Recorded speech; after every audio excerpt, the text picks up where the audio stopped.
আসসালামু আলাইকুম। আশা করি আপনারা সবাই ভালো আছেন। আজ তৈরি করব ছোলা মশলা। প্রথমে আদা, রসুন, কাঁচামরিচের একটা পেস্ট বানিয়ে নিচ্ছি। আমাদের পেস্ট এখন রেডি। বন্ধুরা, ভিডিও ভালো লাগলে লাইক কমেন্ট করবেন। এখন গরম প্যানে 5 টেবিল চামচ তেল দিয়েছি। তেল গরম হলে 1 টেবিল চামচ রসুন কুচি, 4টা লবঙ্গ, 4টা এলাচ, কয়েক টুকরা দারুচিনি, হাফ চা চামচ পাঁচফোড়ন দিয়ে 30 থেকে 40 সেকেন্ডের জন্য ভেজে নিব। এবার হাফ কাপ পেঁয়াজ বাটা দিয়ে দিলাম।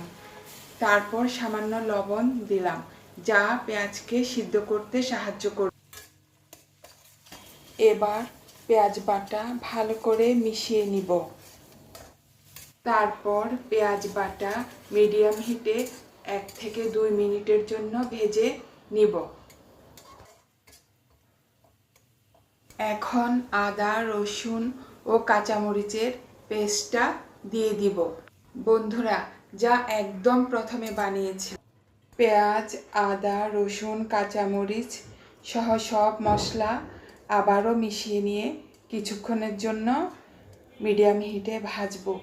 এখন কিছু গুঁড়া মশলা অ্যাড করব। হাফ চা চামচ হলুদ গুঁড়া, 1 চামচ মরিচ গুঁড়া, হাফ চা চামচ চিলি ফ্লেক্স। এখন শুকনা ও বাটা মশলাগুলো মিশিয়ে নিয়ে মিডিয়াম লো হিটে অল্প কিছুক্ষণ ভেজে নিব। এবারে অ্যাড করব 2টা মিডিয়াম সাইজের টমেটো বাটা, তারপর স্বাদ মতো লবণ। ফাইনালি সব উপকরণ একসাথে মিশিয়ে কাঁচা গন্ধ চলে যাওয়া পর্যন্ত কষিয়ে নিব।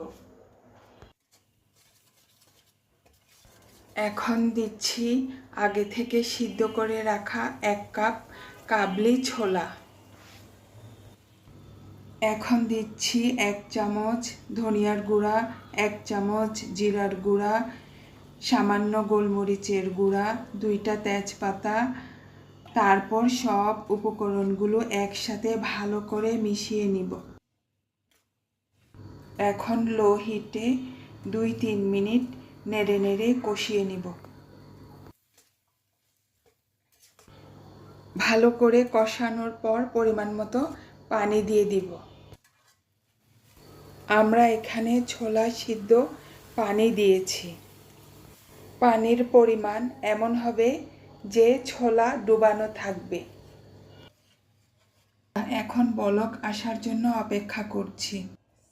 এবার লো হিটে 20 মিনিট ফুটিয়ে নিব। প্রিয় বন্ধুরা, 20 মিনিট হয়ে গেছে। দেখুন কত সুন্দর কালার হয়েছে। অ্যাডজাস্টিং সল্ট, লিটল সুগার, সামান্য গরম মশলা, কাঁচামরিচ ও ধনিয়া পাতা কুচি দিয়ে নেড়ে মিশিয়ে দিব। তারপর 2 মিনিট দমে রাখলেই তৈরি হয়ে যাবে সুস্বাদু ছোলা মশলা। দেখুন খাবারটি কত লোভনীয় হয়েছে। আশা করি আপনারা তৈরি করবেন। আপনারা ভালো থাকুন, সুস্থ থাকুন। আল্লাহ হাফেজ।